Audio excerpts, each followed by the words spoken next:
here. Taylor's having an awesome season here so far. Look at all these day 2s within this one season. And that's what you want to see. And when you have a flexible deck like this, it makes sense you're going to be able to make consistent deep runs in tournaments. Connor Miller, meanwhile, looking to put a little bit more accolades on that record. But if you ask me, has made the right deck choice, and that is the prime factor for taking it all the way to tournament of this caliber. Now, for Eevee Box, you're looking to counter the mirror match. Excuse me, you're looking to counter the meta. So maybe they haven't really accounted for the mirror match. I don't know if anyone ever has, really. We'll see. Just maybe stick to your level 1 game plan. What if I set up Flareon and just start attacking you using Noctowl? Just going by best practices might be the way to go. Sometimes players get lost in the sauce trying to overthink the matchup, and this might come down to just pure fundamentals. Absolutely, but we are getting ready to go as the prize cards are being sent out. Some tragic things that we're seeing. But Adam, I am so excited to get into the top cut of the last North American regional of this season, starting off with an amazing match, an amazing matchup. But man, you pointed it out early, that Sparkling Crystal plus the Eevee EX. That hurts. Yeah, having the big EX that isn't going to get knocked out easily and early so you can evolve into the evolution of your choosing is so important for this deck, and the Sparkling Crystal is important so that you can be aggressive. It gives you so much options for the attacker that you need to use at this point. Every player is going to go into the game saying, I want to use this attacker, but if you don't have the right energies, because some are in the prize cards, if you don't have your Sparkling Crystal, you end up having to use whatever is available. And if that doesn't line up with the board state at hand, it could spell doom. But both players, unsurprisingly, starting with Eevee in the active spot. Yeah, this one is going to be fun, as it is going to be Connor starting us off here. And you know what's funny, Adam? It's the same colorful friends, Eevee, too. We'll talk about that attack a little bit soon, but you can't ask for a better start when you have a turn 1 buddy pop-in, where we're going to be able to find our Fan Rotom, our Hoot Hoot, and then we get to our opening prize check here. So once again, Connor is going to be the player, as we go through this opening prize check here, that is playing this Umbreon EX here. You know, that designated Gardevoir counter. We can also hit into Sylveon for weakness, I suppose, too, if that works just the way it does. But let's look. We have tons of energy available. This is exactly what we want. And I do believe that the Eevees just want to go first so they can go on ahead and start doing their Noctowl stuff. Turn 2. And Fan Call also being employed, grabbing Hoot Hoot, grabbing Noctowl. Second Hoot Hoot's usually the pickup here off of Fan Call, but is considering maybe second Noctowl, maybe another Eevee for the bench. So there are a few more colorless Pokemon in this deck that take up slots for your opening Fan Call. You have to be very precise with this deck. I've seen so many Eevee box games come down to, oops, I attached this energy to the wrong Pokemon 2 turns ago and now I can't attack. Absolutely. Well, it's one key thing that we cannot forget, as we did yesterday. You have to have a Terra Pokemon on your bench in order to use Jewel Seeker, just as a reminder. So this Nest Ball that Connor is going to play is going to go on ahead and grab that Eevee EX here. And honestly, we have a great hand, great board turn 1. We're all online here. We're even going to bench the Pheasantipity preemptively as well. We'll see where the Lightning Energy will go. I would love to have it just be on that active just in case. And here comes the pass on over to Taylor. Both players are setting up to be for a slower game. Sure. You know, the Pheasantipity being placed down early seems a bit odd. This could just be a bait. Yeah, if you want to bring up Pheasantipity and knock it out, just guarantees that I keep my Eevee EX, and then I get so many attackers set up, maybe I run the game back from there. And if you take an early knockout, maybe with Assault Landing, for example, onto Eevee, I'm going to draw 3 cards and try to swing back that way. So I love that Connor is not afraid to put this Pheasantipity down early. Meanwhile, over on Taylor's side, going for the opening deck search after this Nest Ball and seeing that the Eevee EX and the Sparkling Crystal are in the prize cards. Yeah, absolutely. A very key card here, of course, in this deck that fills all energy requirement, right?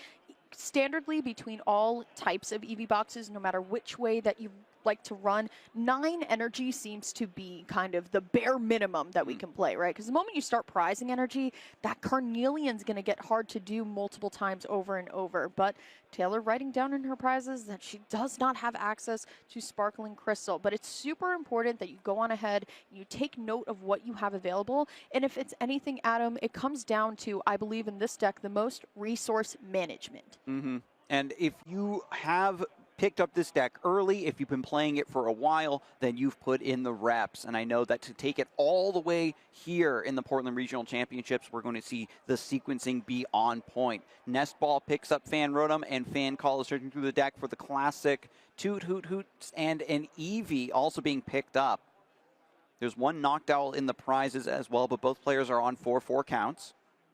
So I'm interested here, Adam, because I think when you go second in this matchup, it's really, hey, I know that my opponent already has Noctowls in hand. Do we just throw the Iono down and then we go for colorful friends next turn, or are we going to guarantee that we still have an owl? But once again, that hesitation on attaching the water energy, saying, you know what, hey, it's just the fact that I know which evolution I want to evolve into. But here comes colorful friends. You can search your deck for up to 3 Pokemon of different types, reveal them, and put them into your hands. Now, you might think that might be such a silly attack here, but look at what we're grabbing, Adam. We're grabbing Pheasantipity EX. We're grabbing Flareon EX as well. We could also grab this Terapagos, as it is colorless too. Yeah, but look at what we just got.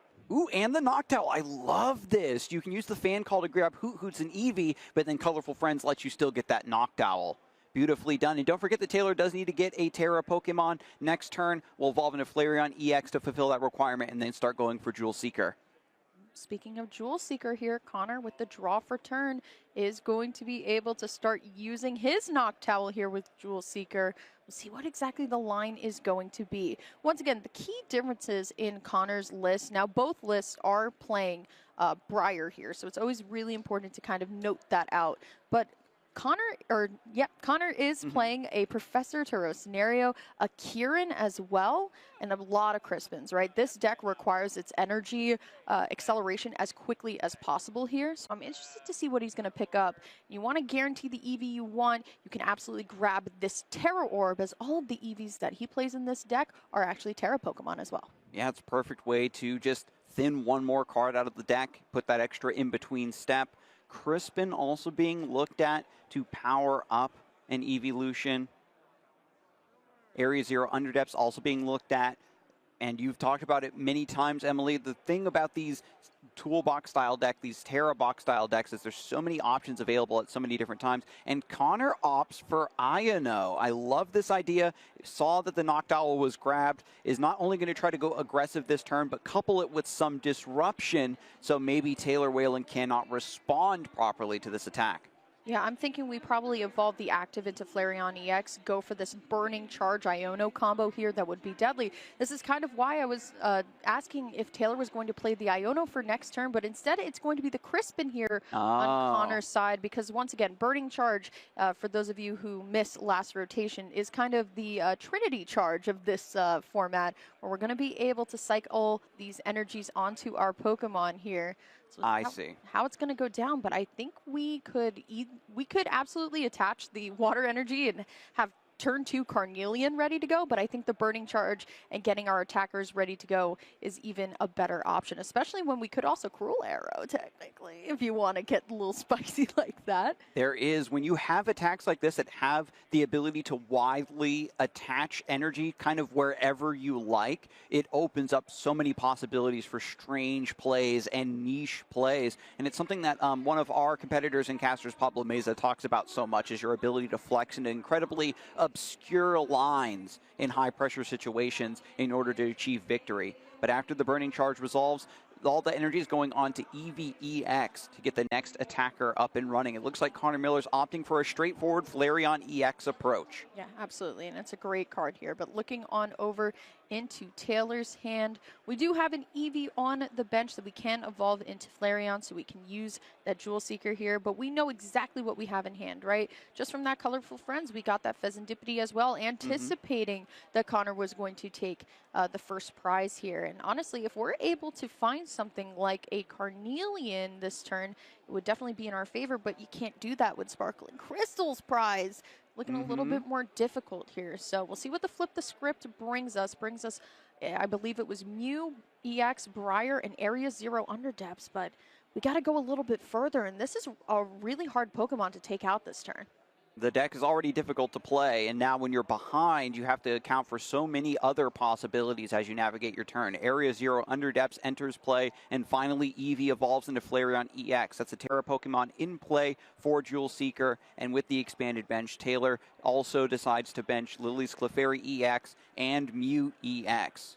We could be seeing something along the lines, Adam, of a Jewel Seeker evolve into getting Crispin and trying to max out the bench as much as possible to see a Lily's Clefairy EX attack with the full moon Rondo. Okay. Require a little bit of math here. I think we may need 1 or 2 more Pokemon on the bench to be able to respond here. But once again, Lily's Clefairy EX is a very flexible card. I think a lot of the times people just think about it as okay, we will just completely counter Raging Bolt and we'll completely counter something like a Dragapult, but it's actually a really great attacker into these large bench decks. Yeah, so I think if my math is correct, Taylor Whalen needs to get 2 more benched Pokemon, right, for the Full Moon Rondo to fully knock out the Flareon EX. Crispin and Buddy Poffin are grabbed, and it seems that is going to be the line of play.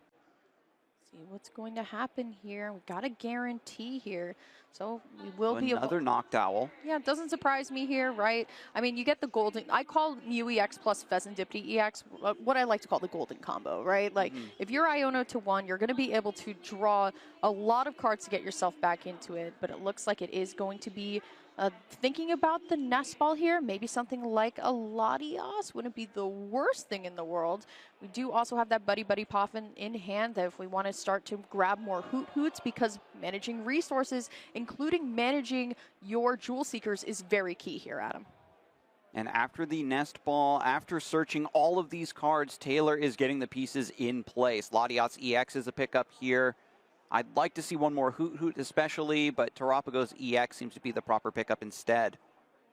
Still going to use that Buddy Poffin again for another Hoot here. Now, in comparison to something like Raging Bolt that does run the 3/3 line of the Hoots and the Noctowls here, the Eevee box is always going to run 4. So here we go, Lily's Clefairy EX heading into the active position, and we will be finding Crispin. That does allow for us to attach our energy and get going here. And with Psychic energy available to us, this just seems like the proper response.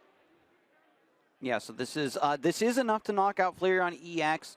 Both of these energies attached to the active, and a Hoot waiting in the wings to evolve into Noctowl and keep the Jewel Seeker momentum up. Even though Lily's Clefairy has a lower HP count, getting a big knockout like this is huge. Connor Miller has the next Eevee EX prepped and ready to go with all of the energy attached, but when you're swinging back into Lily's Clefairy EX, we'll have to see how the prize trade resolves, because right now Connor Miller is on odd prizes. After taking just a single prize knockout, this does open you up to Briar towards the end of the game.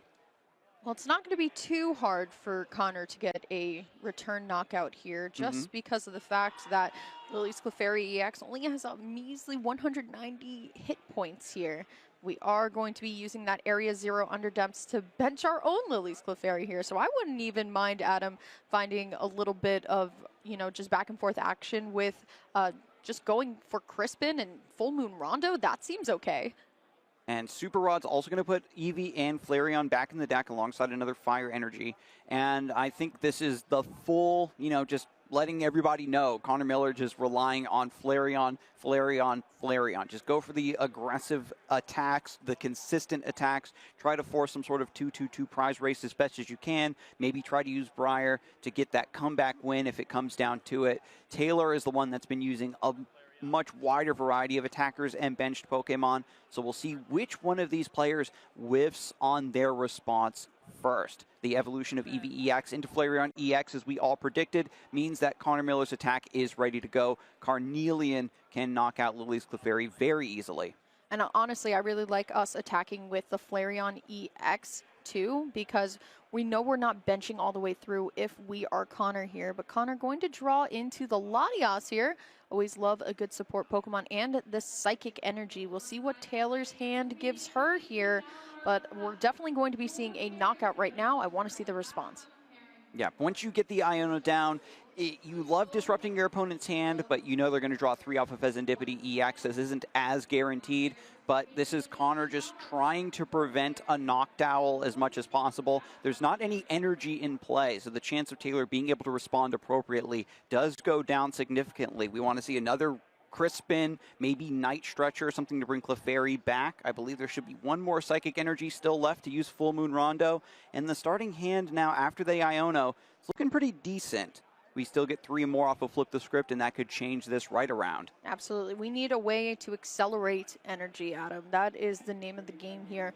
Now, once again, it's the same archetype, but 2 very different lists here. Connor is currently playing, if I were to just check real quickly, he's playing a Glass Trumpet in this deck, where we're going to be able to take an energy card out of the discard pile and then attach it to one of our benched Terra Pokemon. This could be a really great way to start powering up Terapagos EX as well, because it does scale off of bench size. But the problem is we got to find a little bit more here. So it is going to be Serendipity. Flip the script, draw 3 cards if any of your Pokemon were knocked out. And honestly, I and the like what we're picked hitting. Up. Lovely. Yeah, we've not only hit the Noctowl, we've also hit the Counter Catcher as well. So what we could do is we could Noctowl for something like, we could Noctowl for maybe just a little bit more energy acceleration, Counter Catcher the Lily's Clefairy EX, something along those lines. I like the idea of taking out that Clefairy before it's able to get a good attack off. It's a pretty easy swing, right, with just 190 HP.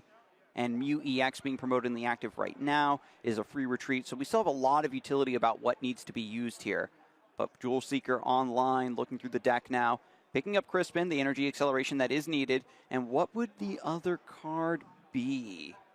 I mean, you've been alluding to it this whole time, Adam. When we don't have access to Sparkling Crystal, this hurts, right? Like, we want to go on in and just Carnelian right back, right? But we can't right now. It has to be, if we want to at least swing this turn, it has to be this Terapagos. And it's not enough just yet to really do anything to this active Flareon that we know is going to get the return knockout coming back. It might just have to be onto this Lily Clefairy EX and then finding the way some other way.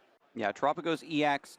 This is great, too, because people weren't used to seeing this at first, setting up Unified Beatdown without a double colorless energy. Being able to attach that energy naturally means you're getting a little bit of extra damage. And after the Counter Catcher brings up Serendipity EX. So this is Taylor trying to also throw Connor off of his game and deny some card draw. There's 2 Hoot-Hoots on the bench, but not necessarily a Noctowl to make use of them. Yeah, absolutely. I mean, Serendipity is also a very fair target. In fact, probably the better target in between both of them here. But just doing a little bit of a count if we want to reach its maximum capacity for the hit. We can just go on ahead and bench 1 more Pokemon, but we will not here. The math checks out, and Sparkling Crystals added to the hand. There we go. That could be huge next turn. If we're able to find another Counter Catcher along these lines and keep pushing on, we could use that Lily's Clefairy EX here, but it is going to be on over into Connor's turn. And once again, this list is a little bit more flexible here too with the items. We do have this Glass Trumpet in play as well, but you see the card on the screen that I think we're going to find here, and it is going to be this Briar here, and it will just be the Flareon EX activating Briar for turn. And because it is a Terra Pokemon, we get to take an extra prize card, and thus Connor Miller winning the first game. Yeah, Taylor Whalen was sort of forced into a beat-for-beat trade. And going down to 2 prize cards remaining perfectly opens you up to Briar. I know that Taylor saw that potential and just had to hope that the Noctowl was not there. Searches out the Briar, perfectly closes out game 1. And it seems that Connor's instinct to just go aggressive with Flareon might actually be the way to play this mirror. Yeah, Briar just coming in so clutch. You always forget about it until it's right in front of your face, Adam. But let's check out the replays from this game in what has been a very interesting match so far with 2 very different lists, but the game plan all the same. Energy acceleration, a bunch of Carnelian, a Unified Beatdown, but a Briar to end it all. And it's important to note, folks, that if Sparkling Crystal was available, Flareon maybe could have been sent to the active spot to try to have more HP available, but Carnelian lines up perfectly into everything, so maybe the Sparkling Crystal didn't matter too much. But while the players are getting set up for game number 2, we do have some updates from the field. Caleb Rogerston defeats Ray Chen 2-0. So Total EX is out. Really unfortunate, but Owen Dalgard is currently up 1-0 against John Ang, a player who's trying to reclaim another Portland regional victory. Yeah, Joseph also up 1-0 over Dominic Viola. Piper up 1-0 over Sebastian Lashmet. Henry and Callie. It is going to be Callie up 1-0 over Henry. It could go either way, but we're jumping right into game, Adam. And because Taylor lost the last game, we know she just wants to go first. But I don't see a way of getting a hoot hoot down or a fan rotom. We don't like to see that at all. Very rough start. Fan Rotom is so important for this deck because you can only use Fan Call on your first turn of the game. So if you whiff on that at the very beginning, you're getting so much down the road. That's less Hoot Hoots, less Noctowl, less Jewel Seeker, less trainers, less responsiveness. And Connor Miller starting with Eevee EX in the active spot. A great Pokemon. Not only does it fulfill your Terror requirement for Jewel Seeker, it's going to give you something awesome in play so that you can evolve immediately into Flareon when the time comes. Now, do we have the Crispin in hand is the question. I know we have the Sparkling Crystal, but do we have the Attach for Turn and a way to get this Flareon? If all the pieces came together, it would be pretty cool, but here comes that Buddy Poffin again, turn 1. Honestly, for Connor's prizes, nothing truly detrimental in there. I wouldn't say it's much of anything. I mean, the Terra Orb being prized, not my favorite. Only one Flareon, but these lists tend to play 2. One Noctowl, not too bad. The Counter Catcher as well in there. The Night Stretch and the Ultra Ball. Nothing too bad, though, as Connor is going to be able to start filling the bench with all the Pokemon he needs. Hoot Hoot and Fan Rotom are grabbed from the Buddy Poffin. And now Eevee also picked up with Hoot Hoot and a Noctowl, it seems to be, off of the Fan Call. Being able to use the Buddy Poffin into Fan Call is great. Because you're using the early colorless Pokemon as well, you can't just fully go into Noctowl and Hoot Hoots for your Fan Call. And when you're able to get a couple Eevees on top of this, it always feels great. So I love this setup now. And this forces Taylor, right?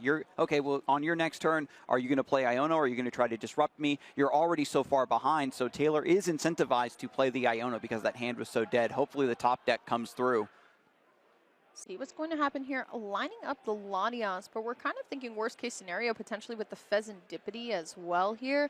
I would like the Latias into the retreat, maybe attach the Eevee, and then we go for some colorful friends, if you will, and start grabbing those Pokemon out of the deck, one of each different type here. And it would be a nice way to kind of support our Noctowls next turn, because then we don't have to burn things like Ultra Ball that's already inside the hand, Adam. That is a great line of play. There's one Psychic Energy in the hand and 2 are in the deck. Yeah, the other one is still in the deck. So Lily's Clefairy remains online even if you do commit here.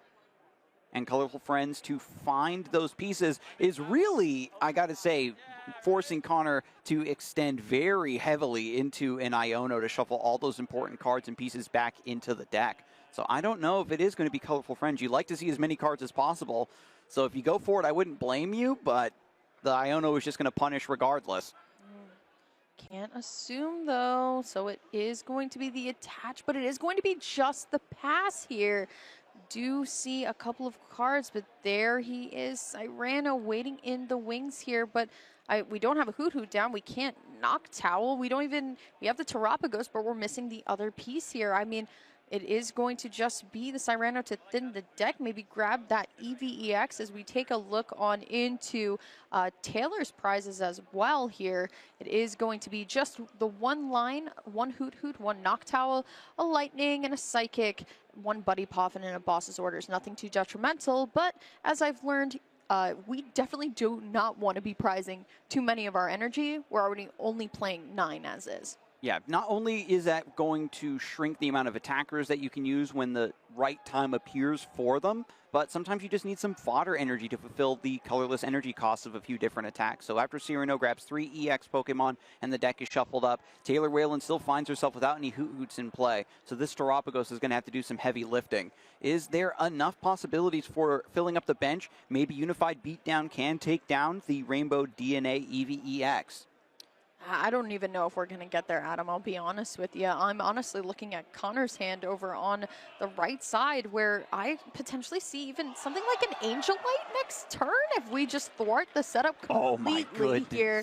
But we did grab our Area 0 under depths, and because there's Terra Pokemon in play on both sides, we can go on ahead and fill this bench all the way through. I know Taylor, she just wants to be able to find some help, right? So we're going to just leave it all to a Mew restart of 1. Hopefully find a nest ball for a Hoot Hoot. Try and get something on the board here. Let's see what this one card is. It's a Night Stretcher. It's not going to do much for us here. Oh, yeah, double check. There's only one Cyrano in that discard pile. No Pokemon to get back from the Night Stretcher. So even with the bench and the energy attached for Terapagos, the Unified Beatdown isn't going to be enough.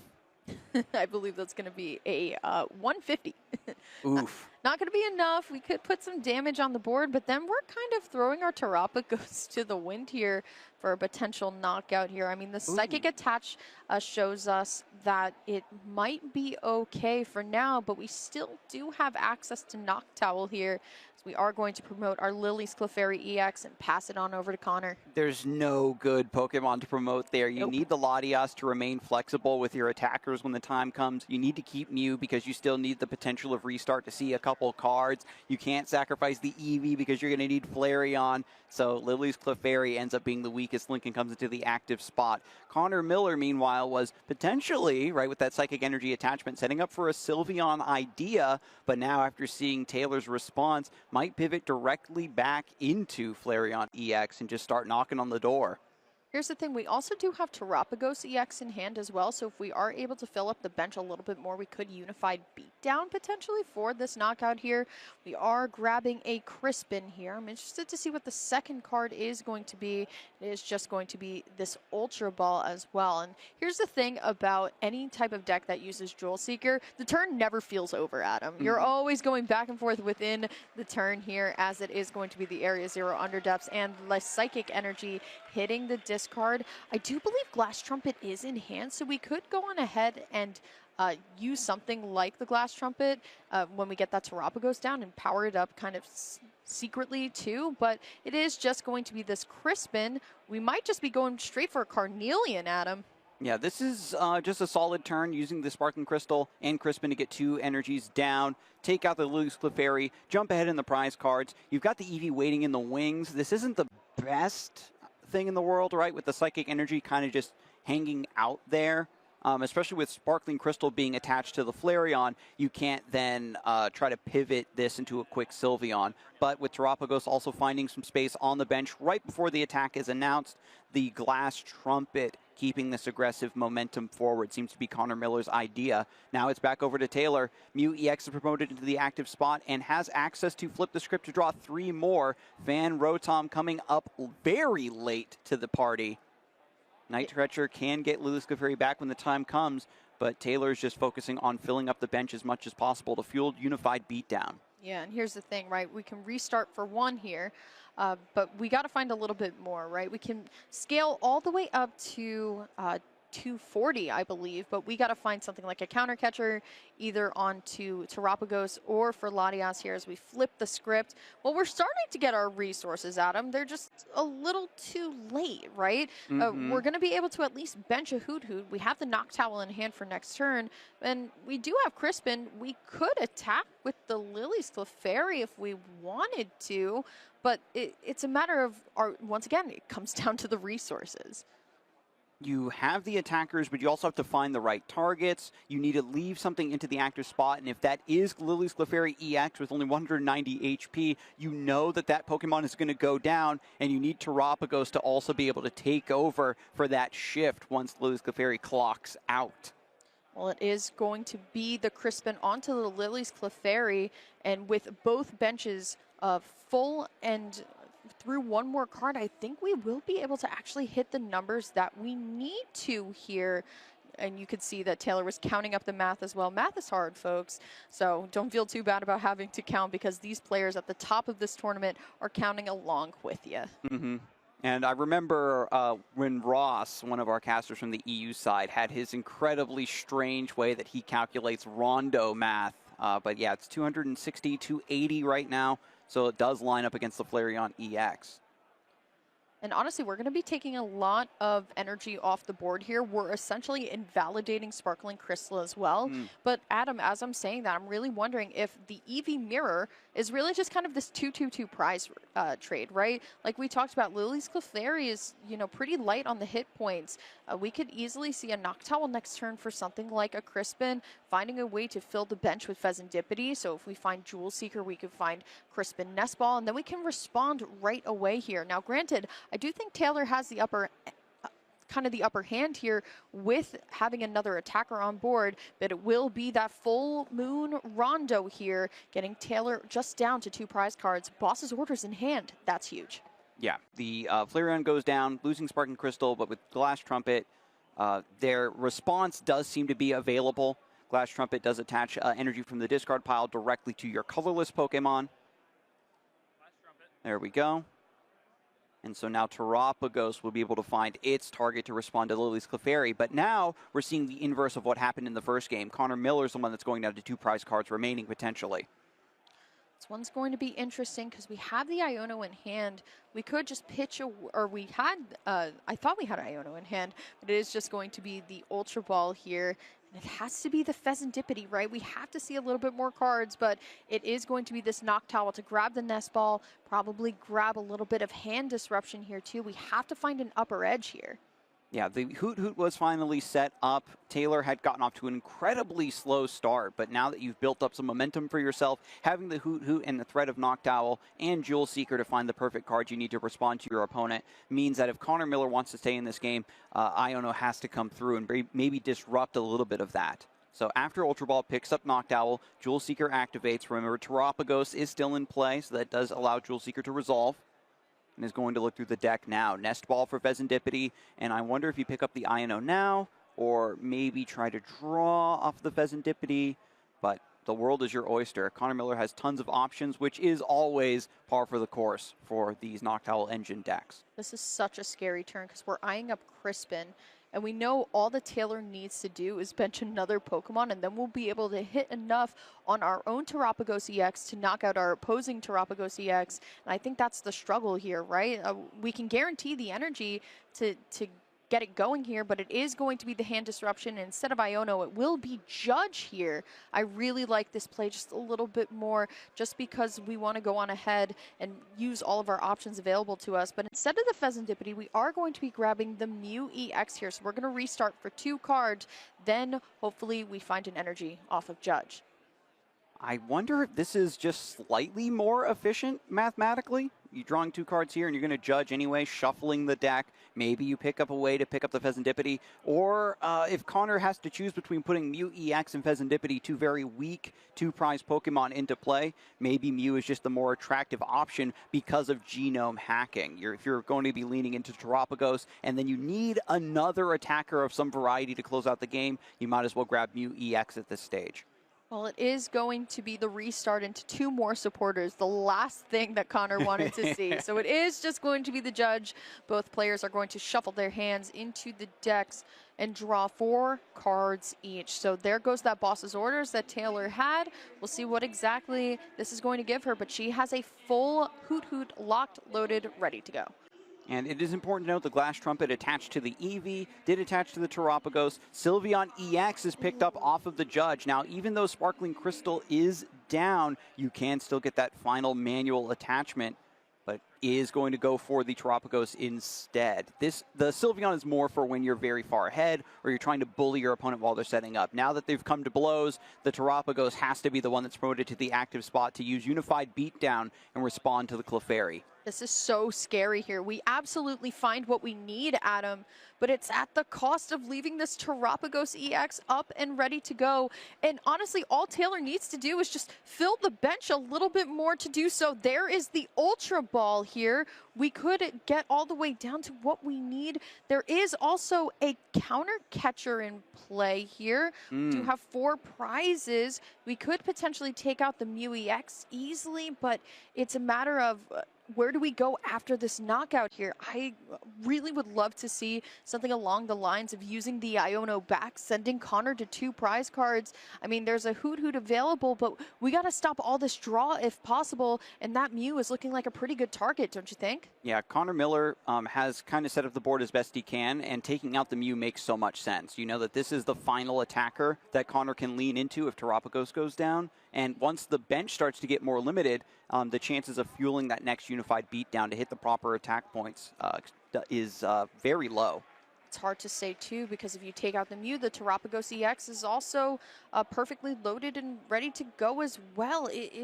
There's so many routes, and I think that's the beauty of all of these Jewel Seeker decks, in particular Terabox and Eevee Box, is that there's routes.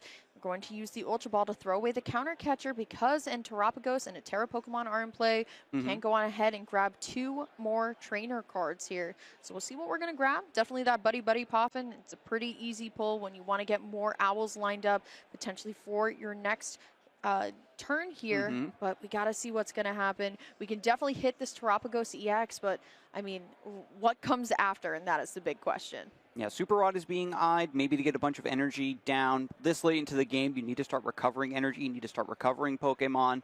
Sparkling Crystal can also be picked up. I like this idea. This gives Taylor a little bit more utility with the Eevee. Both players have to preemptively set up their final attacker while trying to respond to what their opponent is doing here in the mid-game. And after the Buddy Buddy Poffin picking up 2 Hoots, the bench is full, and Unified Beatdown is going to beat down.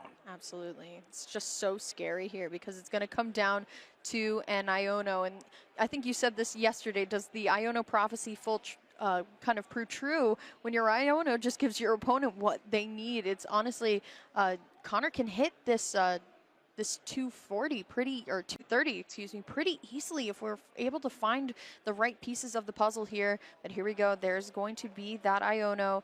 Only 1 card here as Connor's going to shuffle up this hand and draw 2 cards here. Taylor going to get 4. It all comes down to this. 2 big cards, maybe a way to find Vezendipity after this knockout. It's going to get 1 natural draw for turn. Maybe can lean into restart on Mew EX. But here comes Taylor Whalen with attach return onto Eevee, double-checking the numbers, double-checking the sizes of both benches. And after the Iono, he's finally going to go for flip the script to see 3 more cards. I completely forgot to talk about this Pokemon's ability. So all of the options are now being utilized for the finale of this second game. Okay, it is going to be Terapagos EX brought up into the active and a unified beatdown to take out the only powered up full attacker on Connor's board here. We'll see how it is going to go down, but it's just looking a little bit interesting as here we go. And it's also important to note here too, Adam, the only Terra Pokemon was taken off the board. Therefore, Connor had to thin the deck or thin the board down to only 4 Pokemon. So Latias EX is promoted. Mew EX is still remaining on the bench. Didn't evolve the Eevee into Sylveon. I think that Connor Miller has been really babying this Eevee, trying to just attach energies here and there when he can to maybe evolve this into a Flareon EX when the time comes. Losing out on a couple Pokemon means that Unified Beatdown is a little bit off the table now, but there could still be some option for maybe a Gust, maybe Genome Hacking comes through. But Sparkling Crystal, you have to remember as well, folks, is also down. Connor Miller's ability to respond to this Terapagos is very stunted. We're evolving into Noctowl, and I'm assuming the trainer cards that we are going to be seeing are Nest Ball, just to grab our Vezendipity and hopefully draw into a Terra Pokemon from there. That's kind of the key thing here, right, Adam? If we're able to draw into Vezendipity, get a Terra Pokemon, and then we're able to find a way to grab Lily's Clefairy EX and the Crispin even, something like that. A lot of stuff has to line up, certainly. So Vezendipity is the pick off of Ultra Ball to draw 3 from Flip the Script. After restart, also draws 3. The best combo in the game. Feels pretty good. I mean, you get to see 6 cards. Can we piece it all together? This is huge turn here for Connor. It could mean going on into this top 8. There's the Nest Ball, but there's no Terra Pokemon. We have to go on ahead and find the Vezendipity. we can't extend. Yep, there you go. Once again, no Terra Pokemon in play. We don't have that guarantee. So it all comes down to this Pheasantipity right here, folks. Here we go. 3 cards, but no Terra Pokemon in play. Has the Lily's Clefairy. Could be and the Brock. Brock. So it's Brock scouting. Yep. Can find Flareon. Is there another Flareon still in the deck? Yeah, but we don't have the energy right requirement for it, Adam. That's the tough part here. We only have that Sylveon that we've alluded to. We don't have a way of powering things up. And if we use Brock, we can't use that energy acceleration with Crispin. So it's going to be Brock to grab Sylveon EX. This does put a Terra Pokemon in play, so Nest Ball can grab another Pokemon. And Terapagos EX is just waiting in the active spot to take these remaining 2 prizes. Connor Miller can try to promote a single prize Pokemon, but without the use of Crispin, Lily's Clefairy cannot attack this turn. You know what can, though, doesn't want to risk it, but there was a Magical Charm available. We could have had a little bit of a less damage output from the other side, but there it is. Boss's orders onto Pheasantipity, and it will be Taylor Whalen finding her way through and taking us through a game 3 in a tight cincher. Now, Adam, I have to pose to you, each player won their game going first. Is going first the key to just winning this entire matchup? I do like that idea, right? If you're going second, if you're going for Colorful Friends, it's a great setup. You're nice and greedy with it if you want to go for that line. But going first, I think it's just mostly the fact that if you've got Fan Call, you have so many more options. And even after the start of that game, it looked pretty doomed. But Connor just wasn't able to keep his momentum up. Got the Flareon with Sparkling Crystal established just to take down the Clefairy's EX, which was great. But I think that utilizing the Sparkling Crystal so early like this really came back to haunt him, because you lost out on the ability to keep your energy accelerated properly. Having a Psychic Energy on that Eevee meant that it becoming a Flareon was really off the table for all of the game. And then it was just the battle of Terapagos, the secondary and tertiary attackers of the list, going toe-to-toe. Yeah, absolutely. A really masterful showing from Taylor as well. We always have to remember, guys, it's just a matter of counting and using all of your attackers, right? Lily's Clefairy EX, such a great attacker, coming in clutch too. Also with Terapagos EX as well. This deck has a variety of attackers outside of just your Flareon here too. But here's some live updates from the field. It's going to be Piper Levine defeating Sebastian Lashmet 2-0, and Owen Dalgard taking down the last year's Portland Regional Champion John Eng. Owen Dalgard, a huge win for him. Hope we get to see him soon. Now Callie White is currently ahead versus Henry Chow. And Joseph Masaid and Dominic Viola are currently tied. But we are in Game 3, folks. In Game number 1, Connor Miller demonstrated that an aggressive Flareon strategy can be the way to victory. And Taylor Whalen responded in Game 2, showing us that Terapagos and Lily's Clefairy are not attackers that are to be underestimated. Pheasantipity EX in the active for Connor Miller, and also is able to bench Eevee. Now, after an Ultra Ball, discarding Boss's orders, and I believe that's a switch. I believe so, too. And yeah, just going to look through the deck now for Fan Rotom, get the Fan Call, very classic start. And Connor Miller, as he showed in game number 1, isn't afraid to have Pheasantipity down early and often.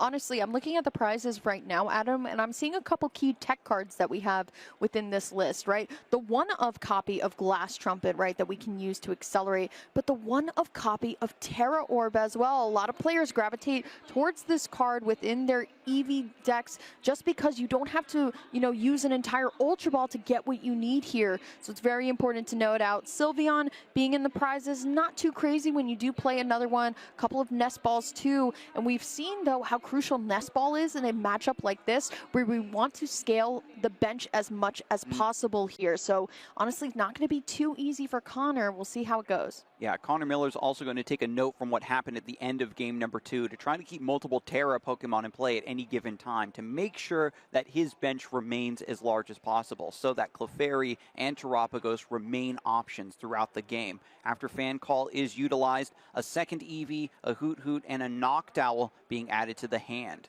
Can't ask for anything more, right?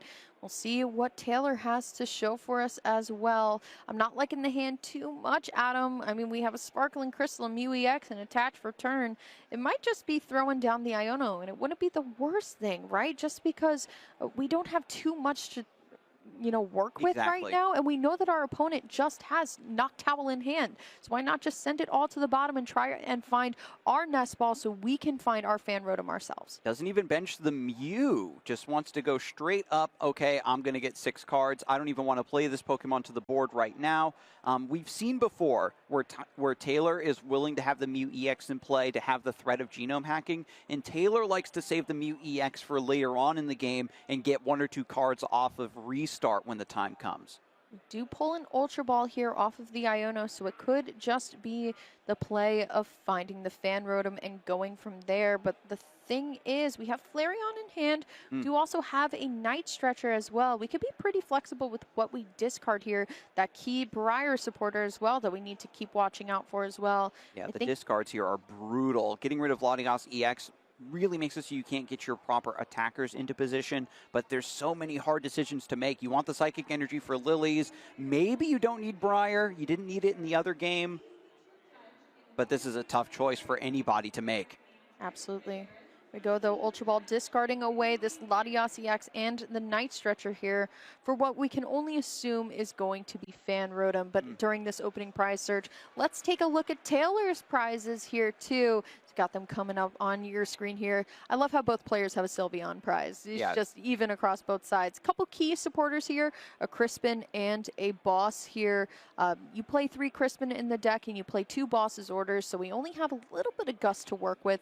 Buddy Poffin, though, being down and a Nest Ball as well. So that Area 0 Underdepth's not too crazy when both of our players play Area 0. We can expect to see it, but it is probably just going to be this Fan Rotom off the top. Fan Rotom, and this is another issue. There's Hoot Hoot in play right now. Fan Rotom can maybe get 2 Eevees and a Noctowl, maybe a Hoot Hoot Eevee Noctowl. There's a lot of different ideas to be had from this point, but you got to remember that you have to have a Terra Pokemon in play for Jewel Seeker to activate. So I'm wondering if Taylor just goes for 2 Eevees and then Noctowl. Yeah, very well could be, right?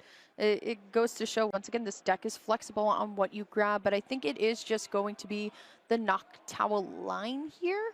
I think, if anything, we haven't taken a prize card, so in Connor's hand we have that Counter Catcher, but I don't think we want to play too aggressive just yet. I think we'd be very okay with just grabbing the 1 line, the 1 Eevee. I wouldn't want to see a Colorful Friends, though, I'll tell you that much. We don't want to just, throw this Eevee into the active, especially when we're only kind of having with 1. But I definitely do not mind the Psychic Attach for turn, and that's all honestly we can do, Adam, so it's just going to be a pass back on over to Connor. Yeah, Taylor Willen had already ditched the Latias, so couldn't bring the Eevee into the active spot for Colorful Friends. But this means that if Connor smells the blood on the water and hunts down this Eevee, it won't be able to evolve into a Terra Pokemon to activate Jewel Seeker, but it just remains to be seen if Connor Miller can put all the pieces together with this Pheasantipity EX in the active. But look at this, energy attached to Fan Rotom. The Assault Landing is revving up.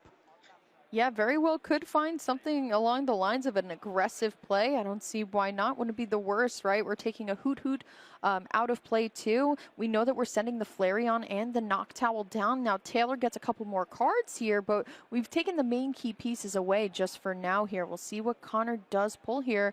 A lot of good setup cards though. The problem is we don't have Area 0 down, so we can't extend that bench all the way. We don't even have a Noctowl here. We've already attached for turn right now, so we can grab 1 more Pokemon off of this Nest Ball, and it could potentially just be the Latias, but we don't even have the stadium in play to swing for anything this turn. So yeah, very unfortunate. Connor Miller had to preemptively attach that energy before the Iono, hoping that he was going to get a stadium, but grabs the Latias anyway. Maybe getting a little bit too lost in the weeds here. Hopefully he doesn't make that mistake and just promote the Fan Rotom and leave it vulnerable. Definitely a weird line, right? I mean, it just doesn't feel like both players have their ideal setup at all. Connor, who had, the right idea with Noctowl, is just getting thrown away and can't even Jewel Seeker this turn, has a Flareon ready to go, and it's just such a missed opportunity when you want to start powering up all of your attackers here. Could it just be another pass? We can't even retreat yes, we can retreat with Latias in play, but it's an Assault Landing for nothing. It's just got to be a pass. Yeah, the idea was there. I respect the aggressive potential of that deck. You're seeing 6 cards off of Iono, and you're already shuffling away a Noctowl, so maybe you're just very confident that Taylor doesn't have a response to this regardless. Looking at the hand here, it is going to be an Eevee. I thought it was a Sylveon for a second. We had Sparkling Crystal in hand and a Crispin. We could have seen our first Angelite. And what's kind of crazy here, Adam, is that I feel like this deck was kind of known for Angelite into certain matchups, and we're not seeing it at all, right? We're just kind of seeing the 2-2-2 prize race through and through here, as we're going to use our Nest Ball right now, potentially draw some cards with Mew, start to get that Terrapagos up and running here. But we can't draw more cards because nothing was knocked out last turn. Yeah. So honestly, I'd like the idea of Terrapagos. Maybe we can find a way to get something started here, but both hands are just giving us some pieces, but not all of it. And if you promote your Terrapagos, right, you can get it here off the Nest Ball, the Crispin's in hand, get it powered up. But Latias has been discarded, and even Night Stretcher was discarded, so getting the free retreat's not going to be on the table. And you don't really want to put your 2-prize attacker in the active spot just to take one prize and have that such an important turtle get knocked out. It is going to be the Crispin here. Can't see an Assault landing back because, once again, there's just no stadium here. It could just be starting to power up our Terrapagos EX and passing it back on over into Connor's side here. The name of the game is set up. How do we exactly go for it, though? It's going to be our Fire Energy and our Dark Energy going into play here. It is going to be the Darkness Energy attached onto Terrapagos EX. We do have the Sparkling Crystal. I would hate to see it used now, though. We got to save it for when we have some stage 1 Eevees in play here, but it is going to be the Terrapagos moved up into the active, and Eevee EX coming down on the bench here, and the Fire Energy will be attached to the Terrapagos on the active here. We can see a unified beatdown for knockout, but Pheasantipity's right on the bench, ready to go and draw some cards. Yeah, so Connor Miller did whiff on his more aggressive Gambit, trying to take an early knockout and deny that Hoot, but loses Fan Rotom and a Water Energy instead. Promotes Latias EX and draws for turn. Pheasantipity EX now on the bench for Flip the Script, and now the response is coming together. Oh my god, the draw for turn was Area 0 Underdepths. That's massive right now. We could start benching some more of these Hoots, getting ready to go. The Sparkling Crystal pluck as well is massive here, Adam. If we can find something like a Crispin in hand, and I can't tell if we I think it is there. Oh, it is there? Well, if has everything. Latias EX now in the active spot with Area 0 Underdepths. The Hoot can hit the bench alongside Mew EX. So the perfect response to Terrapagos EX is fantastic. Taylor did manage to pick up Eevee EX, so even if this Terra Pokemon goes down, Jewel Seeker is still on the table, but Connor Miller also plays Crispin to grab 2 energies and attach to Flareon EX. Yeah, it just seems like the only choice, right? I mean, our opponent only took 1 prize card last turn, so we want to respond by going with the 2-2-2 prize race that a lot of players just know and love here. Thing is, I mean, we didn't even need to evolve to Noctowl to get to this point, so we still have that option in play. But the problem is, if this Flareon goes down next turn, we're not going to have a Terra Pokemon. And that's really important to note out here. So we'll see how exactly it is going to go. I mean, I feel like the most aggressive ideal line is just going for this Carnelian, getting most of the energy off the board here. But we have to watch out as well, because once again, this Flareon can go down pretty easily to something like a Full Moon Rondo coming out from the Lily's Clefairy EX. But we can anticipate, at least for this turn, Connor has done an amazing job of getting what he needs, and it will be a Carnelian from Flareon EX that gets these 2 prizes. Picks up Nest Ball, picks up Terra Orb. Terra Orb will be able to find that Pokemon, potentially evolve this second Eevee into another Flareon to keep the Jewel Seekers up and running. Now Taylor Whalen has access to Connor's Area 0 Underdepths to fill the board up and respond back, maybe using this Lily's Clefairy. It doesn't benefit from Sparkling Crystal, but now just Eevee with Psychic Energy will be promoted first and foremost. Ooh, Adam, a massive draw off the top. It is going to be that Nest Ball here. We have to go on ahead and grab Pheasantipity EX. We have to see more cards here. It could be massive if we're able to find something like a Crispin, for example. We already have 1 energy on the Eevee to go on ahead and retreat. We have to find this Crispin so we can fill up the bench all the way to do this Full Moon Rondo back here. It is a crazy top deck here. We just have to see if Taylor is going to flip the script into all pieces needed. I don't even see a Noctowl on this bench. How many turns inside of this game are we without Jewel Seeker? It's going to be a rough one. This is the most important 3 cards that we've seen in a long time, especially in this set. Pheasantipity needs to grab the perfect pieces to fill up this bench and facilitate the Lily's Clefairy. Big 3 cards here. Ultra Ball would do it. Even something like Crispin would do it. It all comes down to this. 1 psychic energy is there. We got to see what we can find here. Big flip the script coming up. It's so nerve-wracking here, but 3 big cards here. We got to find a way to accelerate energy, Adam. It's the only way. Area 0, Flareon EX, and a Briar. No, not even a Noctowl to help out from this position. Yeah, that's tough too. I mean, we could evolve Eevee in the active to Flareon EX and do something like a Burning Charge, but we could easily find a way to get maybe like something like a switch, for example, off of Noctowl if we were to find that next turn, and then just switch Flareon EX back in and to find a way to get something like another 2-prize knockout here. But we're completely whiffing our options here. I know Taylor, she's trying to figure it out, but it's so difficult. But instead, we're just going to use Colorful Friends. I love this option here. Once again, you can grab 3 Pokemon of 3 different types. We can anticipate that it's absolutely going to be this Noctowl, grabbing the Mew EX and the Flareon EX as well. This card and this attack is going to show how useful it is. And as Taylor takes a turn to set up, get a bunch of resources in place, there's plenty of Eevees ready to evolve, 2 Hoots as well, ready to become Noctowls and really explode. Connor Miller has the perfect window of opportunity to go for some disruption and some more aggression. It is important to note, folks, that Carnelian cannot be used back-to-back. Right. And honestly, if I was Connor, I would have loved to see something like Boss's Orders, and if we were able to find a Noctowl, right, we could switch Boss's Orders, that Pheasantipity, the Eevee as well. We can completely stop all of this draw here.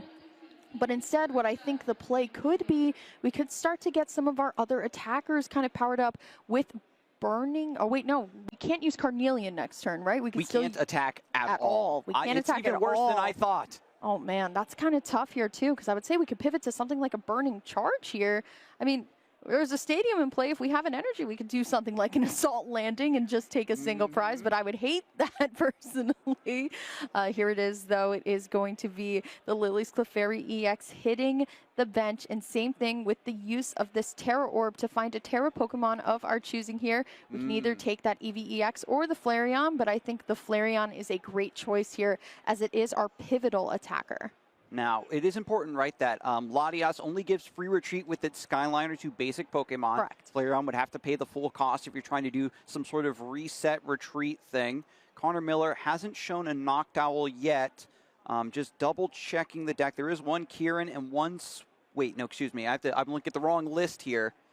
It is Taylor that's running 1 Kieran and 1 Switch. Connor is actually just on the 1 switch, which we saw discarded turn 1, if I'm not mistaken, to an Ultra Ball.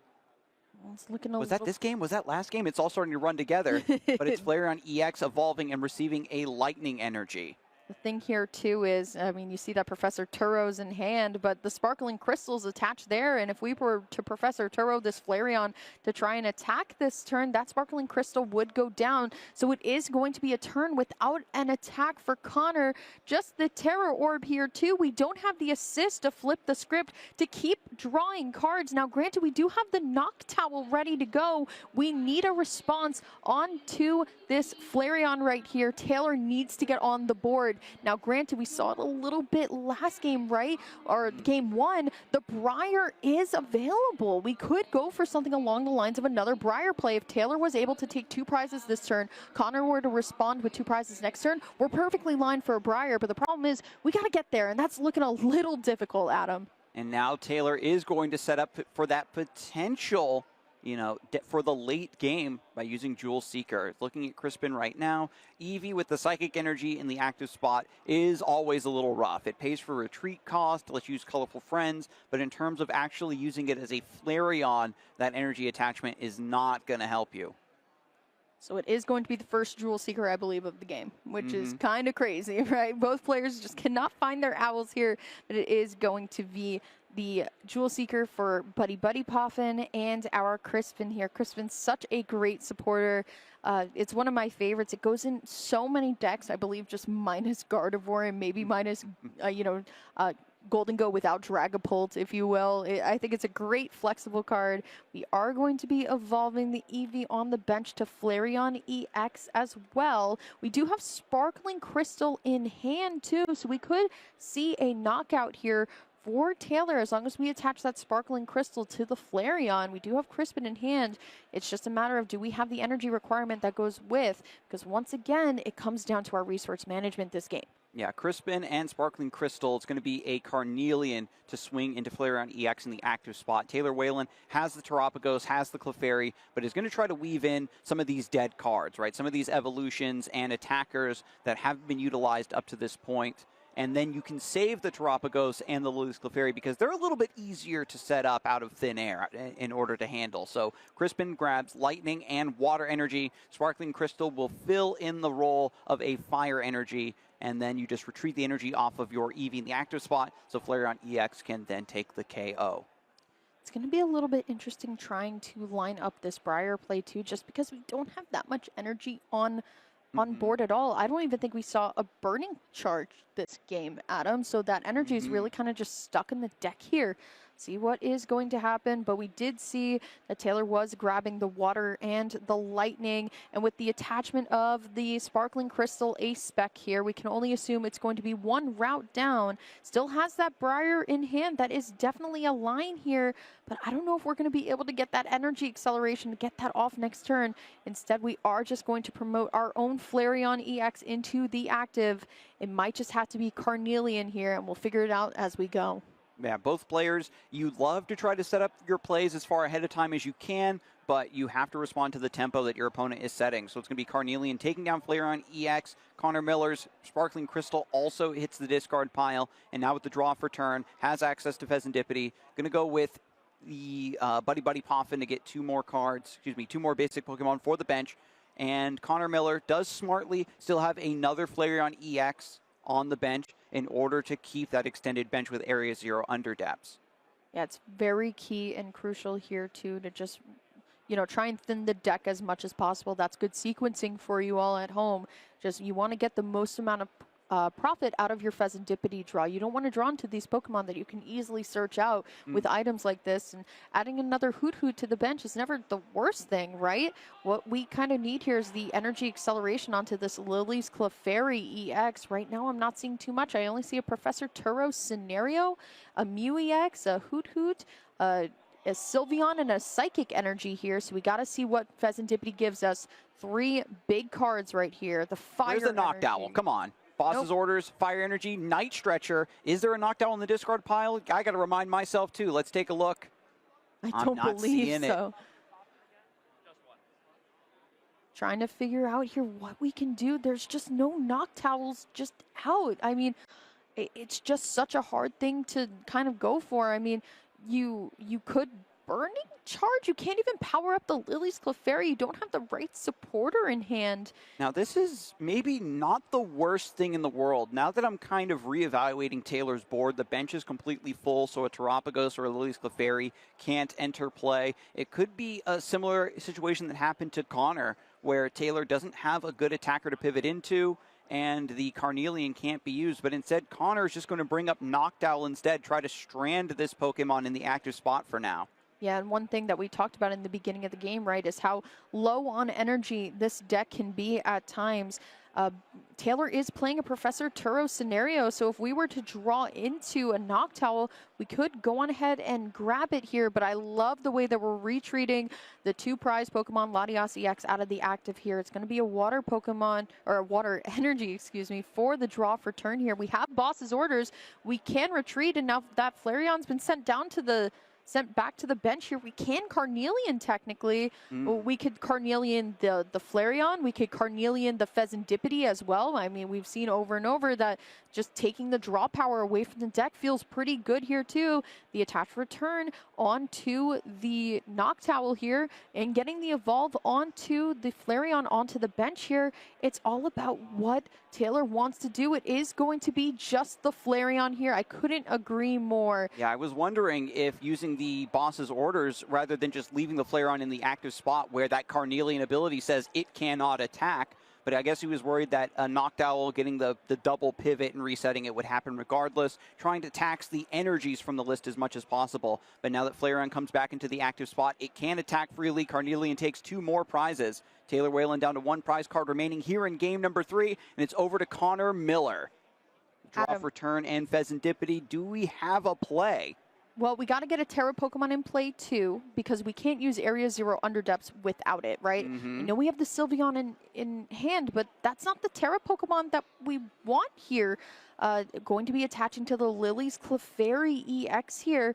We're going to see what we can find. I mean, it could come down to energy attach onto Fanrotom, boss's orders onto a Hoot Hoot for game, because Taylor's only at 1 prize card, Adam. Yeah, this is devastating. Connor Miller has to take a knockout and just hope that Taylor whiffs. There's 3 Hoot Hoots on the bench, potential for plenty of Noctowls and Pheasantipity to follow up with this. I think that just stumbling in the mid game, not having the proper attack, the proper follow-up with the Carnelian is what really let Connor get this game away from it, really got out of his hands. And Taylor Whalen has been fighting from behind, it seems, most of these games. But if you were to jump right into the game now, you'd think that she's been dominant the entire set.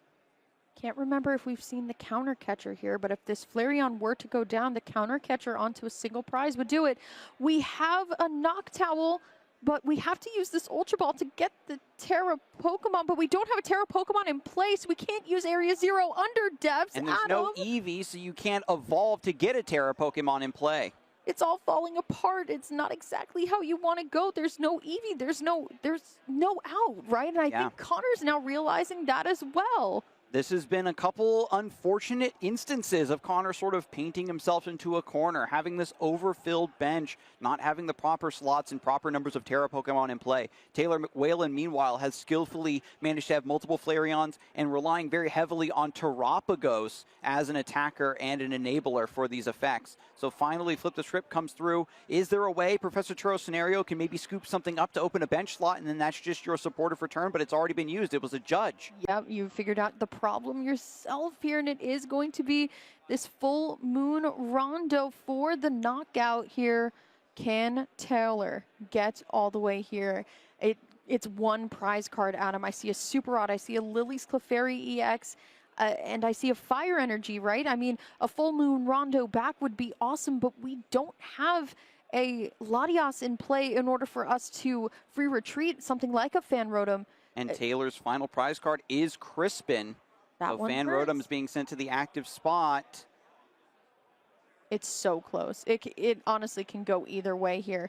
Now, granted, we do have some awesome cards in play or in our hand here that we can thin all the way down here. There's the Umbreon. That would have been a really fun sparkling crystal to Onyx for game, if you will, but it's a little bit wishful here. Let's see what Flip the Script can do for us here. And it's Taylor's so just evaluating if there's something that can be thinned out of the deck. Buddy Poffin maybe pulls 1 Pokemon, but no. Draws 3. Noctowl, that's got to be it. Do we have what we need here? Has the Kieran as well, too, Hang on a second. Are you on... I'm trying to double check the list here because we know the last Crispin is in the prize cards. Is there an Earthen Vessel or something crazy in this deck? Needs to find energy. It's boss's orders, Adam. It's that line that I alluded to just a little bit earlier here.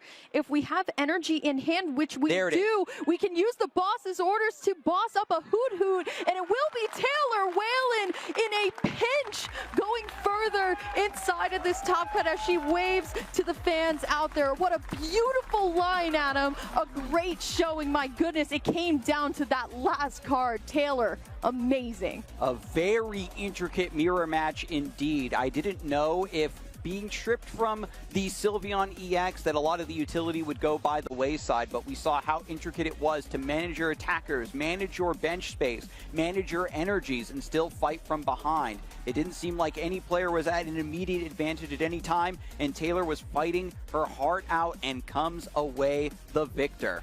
Amazing stuff from both players, honestly. Once again, it goes to show how flexible this deck can be, and that Fan Rotom is just that guy that you need at all points. But it is going to be the replay highlights that we have here between Taylor Whalen and Connor Miller. What a way to start our top cut here. And it goes to show, Adam, it's all about resources at the end of the day, and finding our Noctowls when we need them. Yeah, having Noctowl seemed to just be icing on the cake. Briar